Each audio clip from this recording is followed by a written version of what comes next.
नाज़रीन, अवामी न्यूज़ में खबरन जो सिलसिलो जारी है। इन वक्त असीं तव्हांखे तंगवाणी खां ख़बर ॾींदा हलूं त तंगवाणी वेझो सोकड़ स्टाफ ते पुलिस हथां लाठी चार्ज करे SUP अॻुवाण रहमदुल लाशारी गिरफ़्तार करण ख़िलाफ़ SUP डिवीज़न सदर ज़रियत बजाणी, ज़िले कश्मीर सदर दिलमुराद शाहनवाज़ गुलाम अली समेत सवें कारकुननि पारां ठल कंदकोट रोड ब्लॉक करे धरनो हयो वियो। इन मौक़े ते अॻुवाण साफ़िन खे ॿुधायो त SHO डेरा सिरकी असांजे कारकुननि खे सिविल ड्रेस में तशद्दुद करे गिरफ़्तार करे छॾियो, जॾहिं त असांजा कारकुननि खे फौरी तौर आज़ाद कयो वञे, ॿी सूरत में शटर बंद हड़ताल कई वेंदी। ज़िले में बदअमनी जी बाहि भड़की उथी आहे। तव्हांखे ख़बर हूंदी रोज़ जे बुनियादनि ते पंहिंजो चाबी चोरियूं ऐं राति जो माण्हू मिसकिन माण्हू मारवाड़ा ऐं जेको आहे सो मींहं बचाइण जे लाइ पंहिंजो रुडू बचाइण लाइ मजबूर आहिनि, सॼी राति चौकीदारी करनि था।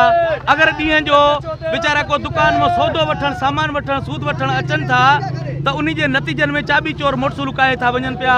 ऐं जेको आहे सो ग़रीब मिसकिन माण्हू खे पुलिस पीड़े पई, करप्शन जी बाज़ार गर्म आहे।